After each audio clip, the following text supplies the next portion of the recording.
Hey, what's up? So, I was asked to maybe make a video kind of explaining or breaking down metaphysics, what exactly it is, and it can get pretty complicated, especially when you have no idea. Um, and a lot is, at this time, a lot of people are starting to kind of get into it. It's kind of becoming a trend, which in any kind of trend situation, things are lost in translation, misunderstood, misrepresented, all that stuff. So I just wanted to go through kind of just a base point, a starting level of what it is that I believe in, and what, the core fundamentals are of metaphysics. Back in ancient times, their hermetic practices were known as like a philosophy where Hermes, if I say these things right, he believed and taught, that we are all collectively part of this universe that is governed and based off of our mind and our spirit, and energy, so that everything, of life is operating off of thought and energy, okay? And basically, the objective here is to be able to align yourself with your highest self, your, the greatest good, and to elevate consciously and energetically towards the divine, your divine self. So allowing yourself to connect with your true self, your potential, and vibrate at a frequency that is authentic and true to yourself and to the collective. So I hope that kind of makes sense. If it doesn't, my bad. So what I'm going to do is do my best to, without over explaining, explain metaphysics, concept, and my understanding and beliefs of how it applies. So, like I said, there are these beliefs back from ancient Greek and Egyptian times, where they believed that your thoughts, your actions, your intentions, your consciousness, that these things are what direct and dictate your reality. Metaphysics is the study of being, the study of being, the study of things that do not change. The only thing in life that does not change and will be consistent from the beginning into the end of time is God.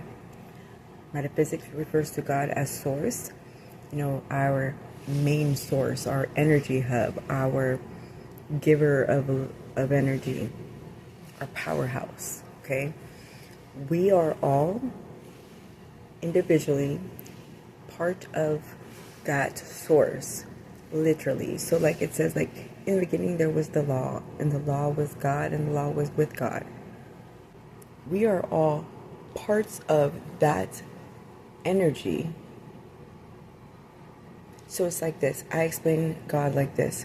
Say you have a big bucket of white paint, and you take that big bucket of white paint and you those little medicine cup things that you like take medicine with, then throw away.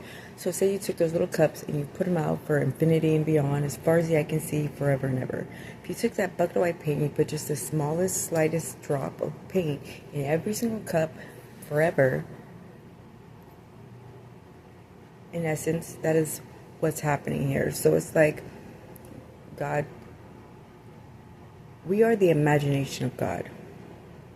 Does that make sense? Like, God created us out of the energy of his imagination.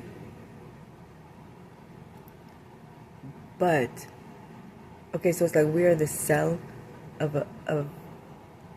we are a cell in the body of God. Does that make sense? Therefore, at the end of the day, we are God. God is us. God is all. We are all, because at the end of the day, we all belong to this one body collectively. So individually, on a third dimensional level of thinking, you say, okay, there's me, and I'm me, and there's you guys, and then there's God, and we are who we are. But if you look at the bigger picture, you will see that at the end of the day, none of that matters, because at the end of the day, there is only one. And that one is us. So, one of the main laws, now laws are like the processes in which Source decided to create, to allow life and things to flow as they need to flow, to operate how they need to operate. Understanding that the law as well, there is nothing that is separate from God. God is separate from none. All is collectively God, no matter what. Therefore, the law is God. God is the law. The law was created by God, but God is law. Does that make sense? But it is the essence of God, because you cannot separate the two. Duality, the separation or polarity, these things are seen more, according to the laws, these things are not a separation, but merely harmonious balance of neutrality. So like, to say things are good and things are bad.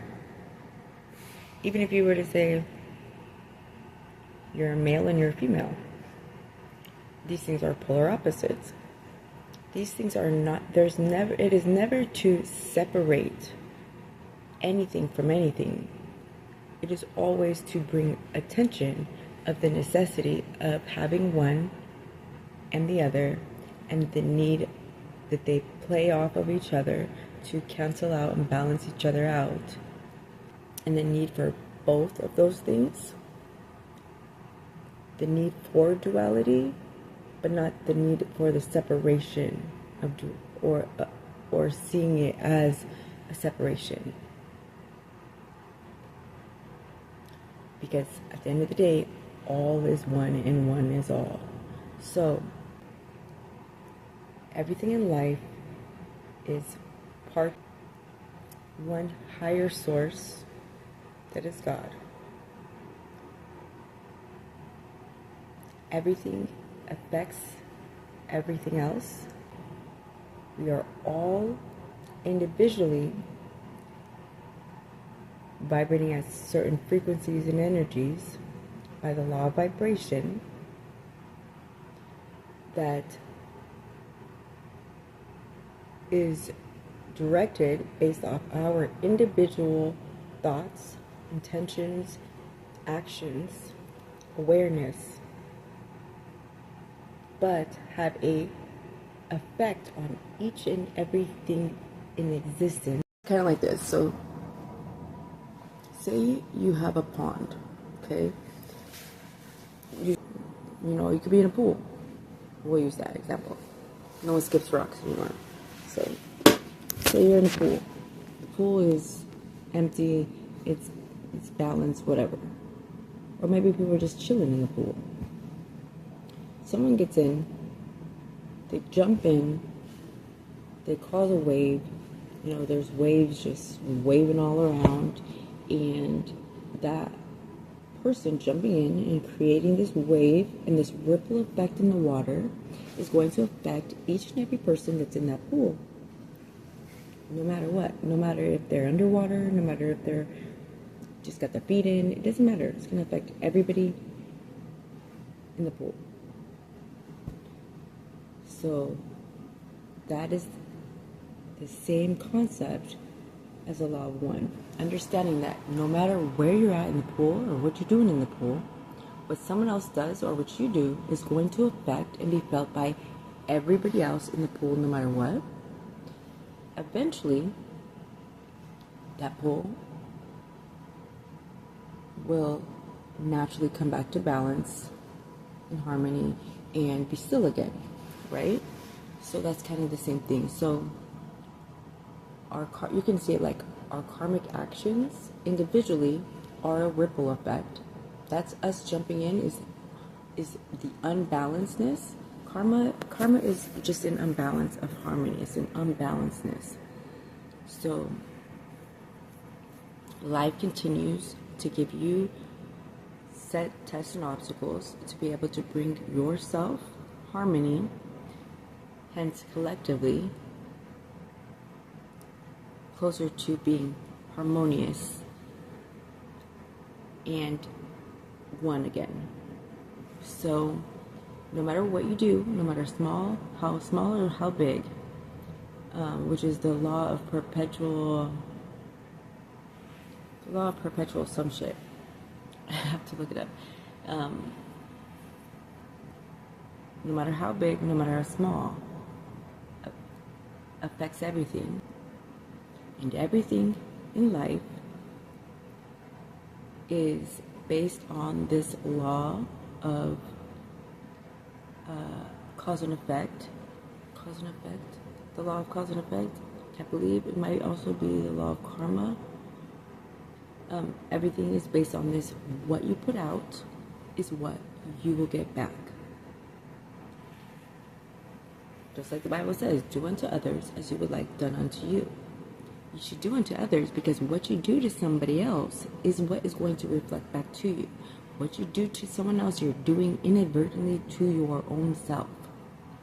You will get back a reflection of every projection, no matter what. Every decision, everything that you do now, everything has an effect at some point because it is a ripple effect. These tides and these waves are going to keep splashing back onto you until shit balances itself out and you stop fucking around, stop making waves, right?